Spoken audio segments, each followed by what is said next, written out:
गुरुर्ब्रह्मा गुरुर्विष्णु गुरुर्देवो महेश्वरा गुरुर्साक्षात् परब्रह्म तस्मै श्री गुरुवे नमः। मैं अपने गुरुदेव महादेव के चरणों में कोटि कोटि प्रणाम करती हूँ। माँ भवानी के चरणों में कोटि कोटि प्रणाम करती हूँ। अपने गुरुदेव महादेव का कोटि कोटि धन्यवाद करती हूँ। सभी देवी देवताओं के चरणों में कोटि कोटि प्रणाम करती हूँ।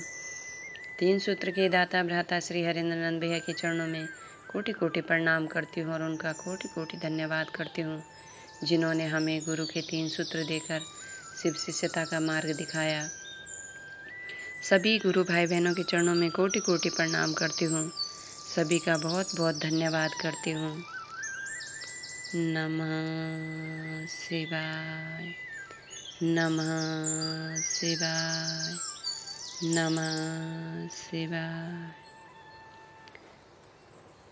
आज मैं आप लोगों को सुनाऊंगी शिष्यानुभूति में से शिव ही गुरु क्यों। शिव ही गुरु क्यों। परमात्मा की इस सुंदर सृष्टि में विभिन्न कार्य प्रयोजन के लोग हैं। शिक्षक भी हैं, पदाधिकारी भी हैं, मजदूर भी हैं और किसान भी। आप अपने बच्चों को शिक्षा पाने के लिए वहीं भेजते हैं जहां आपको पता है कि वहां विद्यार्थी को पढ़ाने का काम होता है। यह संपूर्ण सृष्टि परमात्मा की मात्र इच्छा का परिणाम है। यदि किसी विशेषण के अतिरिक्त शिव शब्द का प्रयोग होगा तो उसका सीधा अर्थ परमात्मा से है। इस ईश्वर के दूसरे पहलू में उसकी अनुग्रह शक्ति है, दया भाव है। यही ईश्वर सृष्टि की उत्पत्ति, स्थिति और लय का भी कार्य करता है। अतएव इस जगत में जो भी स्थितियां परिस्थितियां होंगी उसी की इच्छा के अधीन होंगी। बाहर तो हो ही नहीं सकती। वह देवता काल से परे महाकाल है।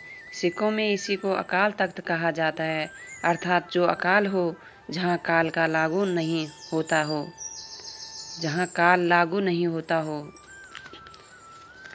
महाकाल की वह शक्ति जो काल से परे है, उस शक्ति का नाम है महाकाली। तंत्र की दुनिया में कहा जाता है कि देवियों में एक शक्ति है जो अघोरा है, वह है महाकाली। ये कभी घोर नहीं होती। घोर भी कैसे होंगी, तब सृष्टि बनी ही नहीं थी। सृष्टि बनती तब न तरंगें पैदा होती। तरंगें थी ही नहीं तो घोर कैसे होंगी। इनके अलावा और कोई देवी भारतवर्ष में अघोरा नहीं कही गई है। एकमात्र महाकाली को ही शास्त्रों ने अघोरा कहा है। जब आपके मन में भौतिक रूप से कोई चीज़ें बनेगी तभी समय लागू होगा। जन्म तिथि के साथ साथ मरण तिथि भी संलग्न होती है। जो जन्म लेता है वह मरता है। यह गच्छः स गच्छः, जो आया है वह जाएगा, जो आया ही नहीं वो जाएगा कैसे। महाकाली उस समय की देवी है जब समय था ही नहीं, सृष्टि थी ही नहीं। सृष्टि के लिए ईश्वर ने इच्छा ही नहीं की थी, क्योंकि वह सृष्टि के नियामक शक्ति हैं। अतएव वह गुरु नहीं हो सकती। शिव की वह शक्ति जिसे ब्रह्माणी शक्ति कहते हैं, उसके धारक देवता का नाम है ब्रह्मा। सृष्टि जिससे टूटती है, जिससे विनाश का कर्म संपन्न होता है, उसको रुद्राणी शक्ति कहते हैं। इस प्रकार ब्रह्मा उत्पत्ति के धारक देवता हैं, विष्णु स्थिति के धारक देवता हैं, महेश मुख्य नियंत्रक हैं। ये तीनों अध्यापन का कार्य नहीं करते। इनमें से किसी ने भी पढ़ाने का काम नहीं किया।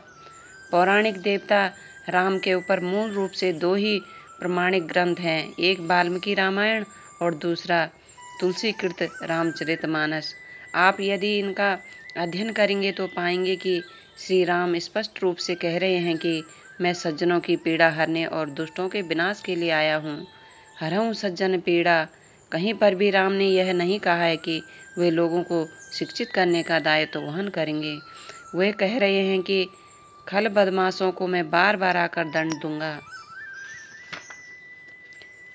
अब श्री कृष्ण को देखें, उन्होंने भी स्पष्ट रूप से कह दिया है, परित्राणाय साधूनां विनाशाय च दुष्कृतां धर्म संस्थापनार्थाय संभवामि युगे युगे। अर्थात साधुओं को परित्राण देने और दुष्टों का दंडन करने में आया हूँ, और इस बार ही नहीं, मैं बार बार आऊँगा। संभवामि युगे युगे, यहाँ भी राम वाली ही बात है। हरऊँ सज्जन पीड़ा। श्री कृष्ण भी पढ़ाने की बात नहीं कह रहे हैं। बजरंगबली के विषय में कहा जाता है, राम काज करवे को आतुर। वे स्वयं भी कहते हैं कि मैं राम काज के निमित्त हूँ। यदि राम की तस्वीर कृष्ण में नहीं दिखी तो मैं उन्हें भी प्रणाम नहीं करूँगा। कहा जाता है कि एक बार हनुमान श्री कृष्ण से मिलने पहुँचे। श्री कृष्ण ने रुक्मणी से कहा कि तुम सीता का वेश धारित कर लो। तब रुक्मणी ने कहा कि त्रेता में राम आए, द्वापर में हम आ पाए हैं। हनुमान तो ऐसे बुद्धिजीवी हैं कि समझ जाएंगे। कृष्ण ने धनुष बाण लेकर राम का वेश धार लिया, पर रुक्मणी ने ऐसा नहीं किया। हनुमान आए और श्री कृष्ण का अभिवादन किया और रुक्मणी की ओर देखकर बोले, भगवान, आपने अपने बगल में किस दासी को बैठा लिया है? यही है हनुमान का राम प्रेम, जिन्होंने स्पष्ट रूप से कह दिया है कि मैं राम के अतिरिक्त कुछ नहीं जानता। इन्होंने तो कृष्ण की पत्नी को भी दासी कह दिया, अतएव ये भी गुरु का कार्य नहीं करेंगे। भगवती दुर्गा युद्ध की देवी है। राम और कृष्ण तो राक्षसों को मारते हैं, लेकिन ये कहती हैं, रुद्र संहिता के सृष्टि खंड में शिव सतनाम स्तोत्र का उल्लेख मिलता है, जहाँ शिव के 100 नामों को 13 छंदों में गिनाया गया है। इस स्तोत्र के विषय में संत तुलसीदास कहते हैं, जपहु जाय शंकर सतनामा, होय हृदय तुरंत विश्रामा।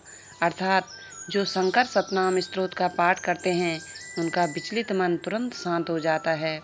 यह मेरी स्वयं की अनुभूति भी रही है कि सतनाम स्तोत्र के पाठ से विचलित मन शांत हो जाता है। इसी स्तोत्र के 9वें छंद में शिव को जगत गुरु कहा गया है। वह छंद इस प्रकार है, कृतिवासा पुरार तेम भगवान प्रथमाधिपः मृत्युंजय सूक्ष्म तनुर जगत व्यापी जगत गुरु। शिव पुराण की वैवी संहिता में शिव के योगाचार्य होने और उनके 112 शिष्यों का विशद वर्णन मिलता है। पद्म पुराण मूलतः विष्णु जी पर आधारित है और उसमें भी शिव को जगत गुरु कहा गया है। वामदेवम महादेवम लोकनाथम जगत गुरु, नमामि शिरसा देवम किम नो मृत्यु करिष्यति। अर्थात जो वामदेव, महादेव, विश्वनाथ और जगत गुरु कहलाते हैं, उन भगवान शिव को मैं मस्तक झुकाकर प्रणाम करता हूँ। मृत्यु मेरा क्या कर लेगी? ये पंक्ति पद्म पुराण के उत्तरखंड में मृत्युंजय स्तोत्र की है। नमः शिवाय, नमः शिवाय, नमः शिवाय।